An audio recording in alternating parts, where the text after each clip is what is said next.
தேமுதிக என்ன நிலைமை, என்ன நிலைப்பாடு? தேமுதிக எப்படி உங்களோட சேர்றதுக்கு ஏதாவது பேச்சுவார்த்தை நடக்குதா?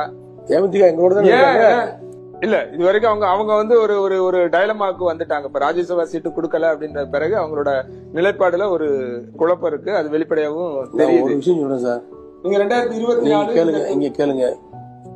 கேப்டன் விஜயகாந்த் ஆரம்பித்த இயக்கம் தேசிய முற்போக்கு திராவிட கழகம். அவருடைய மறைவுக்கு பின்னாலும் அந்த இயக்கத்தை உயிர்ப்போடு வைத்திருக்கின்ற தலைவியாக சகோதரி பிரேமலதா விஜயகாந்த் அவர்கள் கட்சியை நடத்தி கொண்டு வருகிறார்.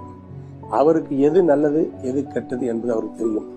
அவருடைய பையன் கேப்டன் விஜயகாந்த் அவருடைய பையன் விஜய் பிரபாகரனுக்கு தெரியும். யாரோடு கூட்டணி சேர்ந்தால் விசுவாசமாக நாம் வெற்றி பெறுவதற்கு வேலை வைப்பார்கள், யார் நம்மை நம்ப வைத்து கழுத்திருப்பார்கள் என்று அவர்களுக்கு தெரியும். ஆகவே தவறான முடிவுகளை நீங்கள் சிந்திக்க வேண்டாம். அவர்கள் எங்களோடு தான் இருப்பார்கள். ஏனென்று சொன்னால் புரட்சி தலைவர் எம்ஜிஆர் மீது பற்று கொண்டவர் கேப்டன் விஜயகாந்த் அவர்கள்.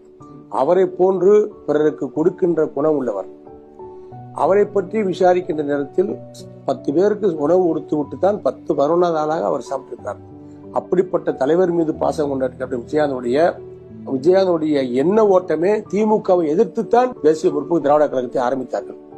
பழிவாங்கும் எண்ணத்தோடு மறைந்த முதலமைச்சர் கலைஞர் அவர்கள் அவருடைய கல்யாண மண்டபத்தை இடித்த நாள் தான் இயக்கம் பிறந்தது.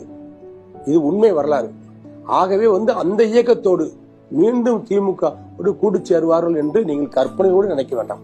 நான் நினைக்கல. இந்த நேர்காணல் மூலமா அவங்களுக்கு ஒரு மெசேஜ் கன்வே பண்றீங்க. இல்ல, அப்படி ஒரு வாய்ப்பே அவங்களுக்கு அப்படி ஒரு வாய்ப்பே கொடுக்க மாட்டாங்க.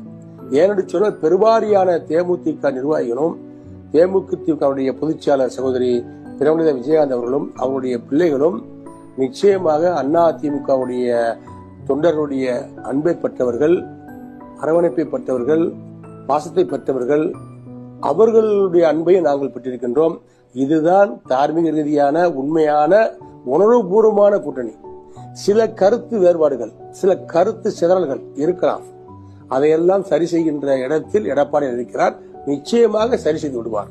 அதற்கான காரணங்கள் என்ன, அதற்கான சூழ்நிலைகள் என்ன என்பதையெல்லாம் இரு தலைவர்களும் பேசிக் கொண்டார்கள். ஆகவே அவர்கள் பேசிக் கொண்டார்கள். ஆகவே அவர்கள் பேசியது அவர்களுக்குள் சமாதானமாகத்தான் இருப்பார்கள். வெளிப்படையாக கட்சி நிர்வாகிகள் மத்தியில் பேசுகின்ற பொழுது அவர்கள் கட்சியை வேகப்படுத்துவதற்காக சமாதானப்படுத்தி பிரேமலதாவை எடப்பாடியாக பேசியிருப்பார்கள். அதற்கான விளக்கங்களை அவர்கள் கேட்டிருப்பார்கள், புரிந்திருப்பார்கள்.